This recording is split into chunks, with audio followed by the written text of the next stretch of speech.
Hello friend, welcome to AKRD classes. पिछले lecture में हम लोगों ने समझा था क्वेश्चन नंबर इसका पहला। ठीक है, आज देखते हैं क्वेश्चन नंबर पहले का सेकेंड। क्या है? प्राकृत संख्याओं के समुच्चय n में r जो है x का y सच दैट y बराबर क्या है x प्लस 5 तथा x is less than to 4। ठीक है, द्वारा परिभाषित संबंध r।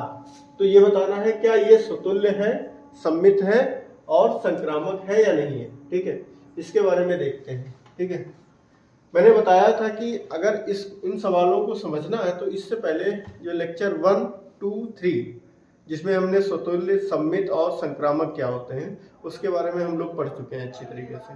तो अगर वो वीडियो नहीं देखा है तो सबसे पहले तुम लोगों को वो वीडियो देखनी चाहिए।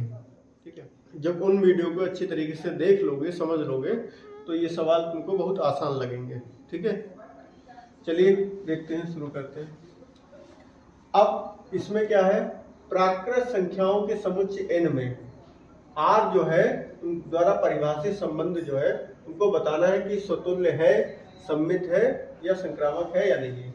सबसे पहले लिखेंगे, दिया है, क्या दिया गया है, n बराबर दिया है कि प्राकृत संख्याओं का समुच्चय क्या है, प्राकृत संख्याओं का समुच्चय, प्राकृत संख्याओं का समुच्चय।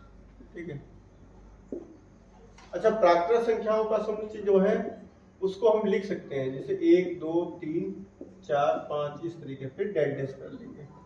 तो इसका मतलब ये निकल के आया कि प्राकृत संख्याओं का समुच्चय क्या है, ये अपरिमित है। कैसा है? अपरिमित समुच्चय।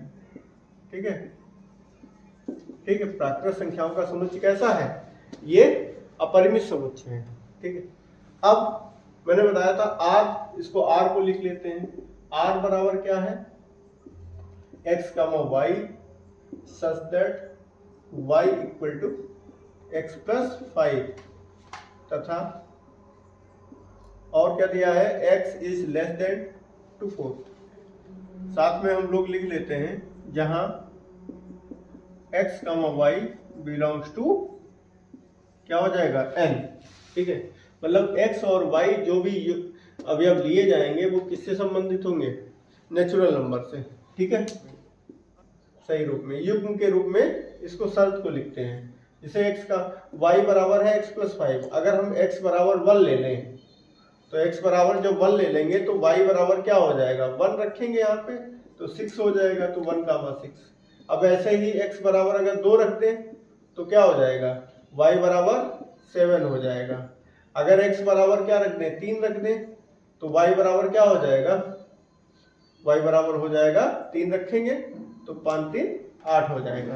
अब तुमको गुरुजी x बराबर 4 रख दें, क्योंकि यहाँ पे ये बताया गया है कि x की वैल्यू क्या ले सकते हैं, हम 4 से छोटी ही लेंगे, क्योंकि x is less than to 4, मतलब 4 से छोटा है x। और x ऐसा नहीं कि 3.5 ले लेंगे, क्योंकि x का y बिलोंग्स टू n, मतलब x जो होगा वो नेचुरल नंबर n से संबंधित होगा। इसीलिए जो है यहाँ पे 4 नहीं रख सकते हैं। ऐसा नहीं कि तुम लिख दो 4 कामा यहाँ पे 4 रख देंगे तो 5 4 9 हो जाएगा। तुमको 4 और 9 तो है तो, लेकिन यहाँ पे ये भी शर्त दी गई है कि x की वैल्यू हम क्या कितनी उठा सकते हैं, 3 से x की वैल्यू 4 से कम ही ले सकते हैं। ठीक है, इसीलिए रखेंगे इतना। ठीक है, तो हमारे पास ये चाहे ऐसे इस तरीके इस रूप में समझ लो, चाहे इसको इस रूप में समझो। ठीक है, फिर देखते हैं अब सबसे पहले स्वतुल्य संबंध। ठीक है, स्वतुल्य संबंध की बात करें तो स्वतुल्य संबंध में क्या हो जाएगा, स्वतुल्य संबंध में मैंने बताया भी था कि पेन कहाँ से चलाते हैं, तो पेन A से चलाते हैं। तो यहाँ पे दिए गए हैं नेचुरल नंबर, तो यहाँ से 1 उठा लेंगे तो 1 का 1 belongs to R, for every 1 belongs to A। देखो कि 1 का 1 उठाया तो 1 से मैंने बना लिया। अब देखो 1 का 1 क्या R में है, नहीं है, तो क्या लगा देंगे, नॉट बिलोंग्स टू। क्या लिख देंगे इसमें, लिखेंगे इम्प्लाइज डेट R कामा समुच्चय A में एक स्वतुल्य संबंध नहीं है। क्या लिखेंगे, R कामा समुच्चय A में एक स्वतुल्य संबंध नहीं है। क्लियर हो गया। अब देखते हैं दूसरा कौन सा है, सम्मित संबंध के बारे में। ठीक है, ये समतुल्य वाला हो गया। अब देखते हैं सम्मित संबंध।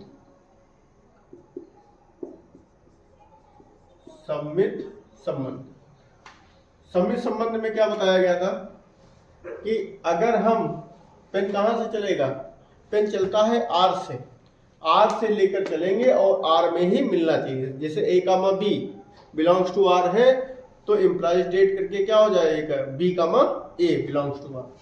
तो हम यहाँ पे जैसे 1 कामा 6 है ले लिया, belongs to R, implies that क्या हो जाएगा 6 comma 1 belongs to R, 1 comma 6 belongs to ए।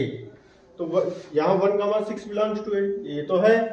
अगर 1 कामा 6 मैंने बताया आर से उठाएंगे और ये आर में मिलना चाहिए, क्या 6 कामा मिल रहा है, नहीं मिल रहा है। तो यहाँ पे क्या लिख देंगे, नॉट बिलोंग्स टू, लिखेंगे आर कामा समुच्चय ए में एक सम्मित संबंध, क्या लिखेंगे, सम्मित संबंध नहीं है। क्लियर हुआ। अब इसके बाद देखते हैं तीसरा, क्या है, संक्रामक संबंध।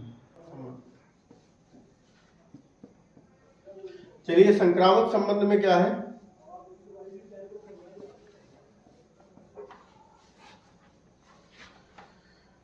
संक्रामक संबंध में अगर हम 1 कामा 6 उठा लें तो बिलोंग्स टू आर, और क्या होना चाहिए, 6 से ही शुरुआत हो। तो क्या यहाँ पे 6 से कोई, यहाँ पे 2 से हो रही है, यहाँ पे 3, 6 से नहीं हो रहा है। तो इसका मतलब ये जो इधर की ही बात क्लियर नहीं कर रहा है, तो कोई भी व्यक्ति अगर बात कंप्लीट ही ना करे तो हम नहीं बता सकते कि वो सत्य बोल रहा है या फिर झूठ बोल रहा है। कहने का मतलब इसका जो है फार्मूला होता है a comma B belongs to R, फिर और, अब बी से ही चालू होगा तो क्या हो जाएगा, B comma C belongs to R. फिर लिखते हैं इम्प्लाइज डेट, पहले वाले युग्म का भुज और दूसरे वाले युग्म की कोटि, इनको लिखा जाता है। तो a comma C belongs to R, फिर लिखेंगे जहां a comma b comma c, a comma b comma C belongs to क्या हो जाएगा, एन। ठीक है, a comma b comma C belongs to N, इससे संबंधित होगा। देखते हैं अब इसमें क्या है। जब मैंने बताया कि यहाँ पे अगर हम बात करें 1 कामा जैसे 6 उठाए, तो मैंने 1 कामा 6 उठा लिया तो बिलोंग्स टू आर।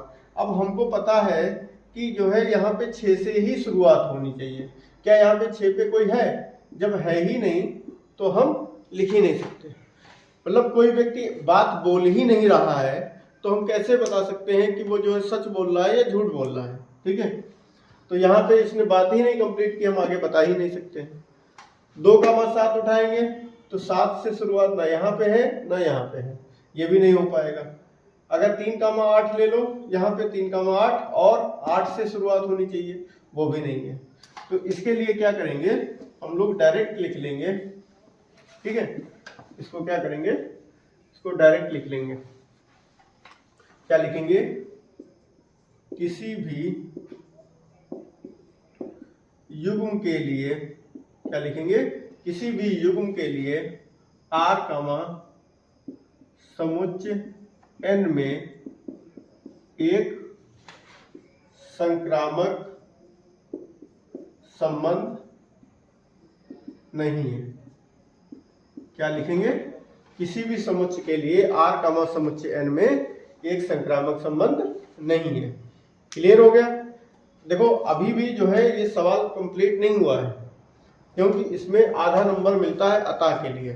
तो अतः लगाकर हम लोग लिखेंगे, कैसे लिखेंगे, पहले साफ कर लेते हैं फिर लिखते हैं। क्या लिखेंगे, लिखेंगे अतः आर कामा समुच्चय एक क्या, सॉरी एन दिया है। ठीक है, कहीं पर अगर हमने ए बोल दिया है तो वहां पे एन कर लेना, क्योंकि ए की जगह पे क्या है, नेचुरल नंबर है तो एन से लिखा गया है। तो क्या लिखेंगे, अतः आर कामा समुच्चय एन में न स्वतुल्य कामा न सम्मित और ना ही संक्रामक संबंध है। ना ही संक्रामक संबंध है। क्लियर हुआ? ठीक है। इसी तरीके से अब जो है नेक्स्ट लेक्चर में इसका जो है क्वेश्चन नंबर पहले का तीसरा देखते हैं। अगर ये वीडियो अच्छा लगा है तो प्लीज़ इसको लाइक कीजिए, चैनल को सब्सक्राइब कीजिए और अपने मित्रगणों में भी इसको शेयर कीजिए। Thank you. जय हिंद।